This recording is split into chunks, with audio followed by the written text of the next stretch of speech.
नमस्कार, धार न्यूज में आपका स्वागत है। मैं हूं दिनेश सोनवानिया और आपके सामने धार पर एक बड़ी खबर फिर लेकर धार न्यूज़ पर हम आ रहे हैं। सेंट टेरेसा जो कि हाई प्रोफाइल भूमि घोटाले के अंदर आज एक नया मोड़ आया। जेल में बंद विवेक तिवारी जो कि एडवोकेट है, इस पूरे मामले में 420 के मामले में वे आरोपी है और उनके लिए इंदौर से जो हाईकोर्ट के 2 वकील जो धार आए और उन्होंने एक निजी होटल में एक प्रेस कॉन्फ्रेंस करी और उन्होंने उस पूरे मामले में सफाई देते हुए ये कहा, विवेक तिवारी का पक्ष रखते हुए कहा कि जो उक्त भूमि घोटाला हुआ है वो कहीं ना कहीं जो है पुलिस ने गलत FIR की है। और उन्होंने कहा कि जो इसकी जो कीमत बताई जा रही है वो कीमत भी जो है बहुत ज़्यादा बताई जा रही है। अरे कुल मिलाकर जो है इंदौर से जो हाईकोर्ट के जो वकील आए थे वे कहीं ना कहीं अधूरा ज्ञान लेकर धार आए थे, क्योंकि उन्होंने जो बातें रखी है जिसमें कि जो सुधीर दास के जो कास्ट सर्टिफिकेट जाति की बात करी तो वो जाति जो है गौंड जाति से आते हैं, लेकिन उन्होंने उसे ऐसा ही बताया। उसके बाद जो उक्त ज़मीन जो सेंट टेरेसा भूमि घोटाला में जो ज़मीन है वो धार महाराज के द्वारा दान में दी गई थी, लेकिन उनने ये कहा कि ये इनकी निजी ज़मीन है। ऐसे करके कई गुमराह करने वाले तथ्य उन्होंने पेश करने की कोशिश की। हालांकि धार की मीडिया के सामने वे टिक न सके, क्योंकि धार की मीडिया के सामने सारे तथ्य है। ये जो बात है, आपका कहना है कि 247 करोड़ जो एक काल्पनिक आंकड़ा है जी, 3 जो सर्वे नंबर की जो भूमि है उसके हिसाब से आपका कलेक्टर गाइडलाइन है उस पूरी भूमि का जो आपने बताया वो स्कूल निजी संचालित हो रहा है जी, वो कोई चैरिटेबल नहीं है। तो टोटल आपके हिसाब से कितना है? हम अगर सुधारे उस आंकड़े को 247 नहीं लिखे तो आपको क्या लगता है कि ये जमीन अभी वर्तमान की गाइडलाइन के हिसाब से कितने करोड़ है? सर, जो जमीन है टोटल जो जिसपे कंस्ट्रक्शन है वो टोटल 25 करोड़ से ज्यादा की नहीं है। 25 करोड़ से मतलब 10 गुना बढ़ाकर बताया। बिल्कुल। वो सारी डिग्रियां हासिल की गई है।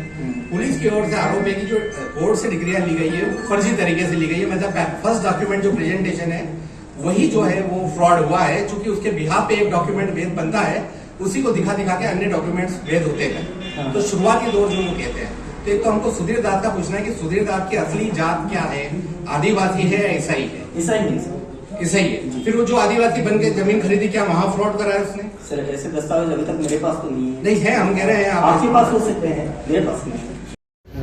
मेरे घर में सेंट टेरेसा कंपाउंड में जो जमीन का विवादित मसला है, उस विवादित मसले पे मैं यहाँ पर आज उपस्थित हुआ हूँ,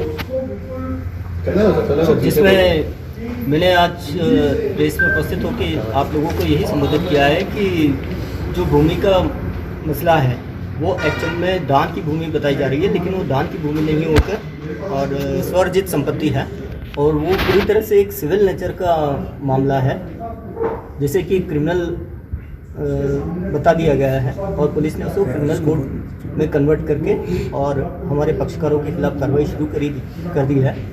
मैं यहाँ पर धार के जो अधिवक्ता हैं विवेक तिवारी जी, उनकी ओर से उपस्थित हुआ हूँ और उन्हीं के पक्ष में यहाँ पर आ जाकर आप लोगों के समक्ष प्रेस कॉन्फ्रेंस में उपस्थित। सर, पुलिस ने क्लियरली कहा है कि जमीन दान की है और धार महाराज ने 99 साल की लीज पे इसको दान की थी। तो आप किस बिहेव पे कह रहे हैं कि ये दान नहीं है, जबकि उनके पास पूरा कागज है, स्टाम्प है पुलिस के पास, जो कि न्यायालय में पेश किए हैं। तो आप किस बिहेव पे कह रहे हैं कि ये जमीन दान की नहीं है? यहाँ न्यायालय में शासन के द्वारा या किसी भी व्यक्तिगत पक्षकार के द्वारा ऐसा कोई दस्तावेज प्रस्तुत नहीं किया गया है कि ये संपत्ति जो है वो दान की है या महाराज ने कहीं से इसको दान में दिया है, ऐसा कहीं भी कोई भी दस्तावेज नहीं है। सर, आपके पास ऐसे कोई दस्तावेज है जिसमें ये निजी भूमि हो? हमारे पास रजिस्ट्री वगैरह सभी हैं। पूर्व के? हाँ, पूर्व। रजिस्ट्री तो बाद में हुई सर, पूर्व के जो मालिक आप जिसको बता रहे हैं जी जी, उनके पक्ष में क्या दस्तावेज आप प्रस्तुत करेंगे? अभी मेरे पास नहीं है, मैं लेकर नहीं आया हूँ। बाकी मैं समय आने पर सारे दस्तावेज आप ही के समक्ष एक बार ये न्यायालय में दस्तावेज प्रस्तुत करेंगे? न्यायालय में अभी करे नहीं है, इसलिए मैं आप लोगों के समक्ष प्रस्तुत नहीं किए हैं। जैसे ही मैं न्यायालय में प्रस्तुत करूँगा आप लोगों के समक्ष। आपने प्रेस नोट में 247 करोड़ की भूमि को महज 2 करोड़ 25 लाख रुपए की स्टाम्प ड्यूटी वाली बताई है। 2 करोड़ 25 लाख की स्टाम्प ड्यूटी कमर्शियल टैक्स मानते हुए, कमर्शियल भूमि मानते हुए पंजीयक महोदय ने हम पे इम्पोज किए हैं। ये स्टाम्प ड्यूटी इम्पोज। आपने भूमि को मात्र 25 करोड़ की बताई है? जी, हमने जो कंस्ट्रक्शन एरिया है 2 बीघा के लगभग, जो 50,000 वर्ग फीट जिसपे कि निर्माण हुआ है, उस भूमि का मूल्य बताया है। विवादित भूमि तो पूरी है, सर्वे नंबर तो पूरा, विवादित भूमि तो 15 से 16 बीघा जमीन है, तो 1 बीघा जमीन में 27,500 स्क्वायर फीट होता है। तो उस हिसाब से भी अगर कैलकुलेट करेंगे तो 200 करोड़ से ऊपर ही जाएगा। हमने प्रेस नोट पर भी 13 बीघे जमीन लिखा हुआ है। हाँ, बात नहीं, 13 बीघा जमीन जो है वो ज़मीन जो हमने 13 बीघा लिखी है वो ज़मीन की कुल एरिया है, लेकिन जहाँ कंस्ट्रक्शन है जिसके बारे में हमने रजिस्ट्री वगैरह हुई है और जहाँ पे परमिशन मिलके कंस्ट्रक्शन हुए हैं वो भूमि है 50,000 वर्ग फीट के लिए। वहीं धार पुलिस अधीक्षक ने इस मामले में साफ साफ कहा है कि जो भी एफआईआर हुई है इस पूरे प्रकरण में वो तथ्यों के आधार पर हुई है, डॉक्यूमेंट्स कागजात के आधार पर हुई है, जितने भी उसमें एविडेंस जो है इनको प्राप्त हुए हैं धार पुलिस को उसी के आधार पर सारी एफआईआर हुई है और सारी इन धाराओं में जो लोग मुलजिम बंद हैं वो कहीं ना कहीं साक्ष्यों के आधार पर ही एफआईआर हुई है। पूरे मामले की इन्वेस्टिगेशन पहले की गई थी, उसके बाद ही मामला पंजीबद्ध किया गया है। इस पूरी इन्वेस्टिगेशन में इस ज़मीन से जुड़े, इस केस से जुड़े जो भी साक्ष्य हैं उनको इकट्ठा किया गया और उसके बाद पुलिस ने इसमें विधि संगत कार्रवाई की है। सर, जमीन की वैल्यू को लेकर भी उन्होंने आरोप लगाया कि जमीन महज 25 करोड़ रुपए की और उसको 225 करोड़ रुपए बताया गया है। हमने ज़मीन की वैल्यू प्रशासन से ली है लिखित में और उसके आधार पे जो है हमने आगे कार्रवाई कर रहे हैं।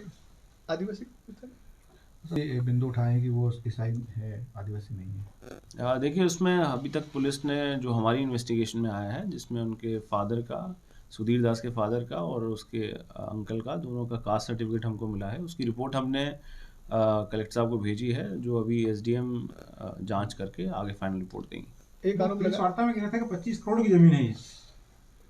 सर, उसमें उन्होंने ये भी कहा है कि जो जमीन है वो मामला जो है सिविल का था और क्रिमिनल ऑफेंस इन्होंने दायर किया। देखिए पुलिस ने पूरे साक्ष्य इकट्ठे करके इसमें मामला पंजीबद्ध किया है और एक डिटेल इन्वेस्टिगेशन के बाद ये मुकदमा कायम हुआ है और आगे इसमें जैसे भी साक्ष्य आएंगे उस आधार पर कार्रवाई की जाएगी।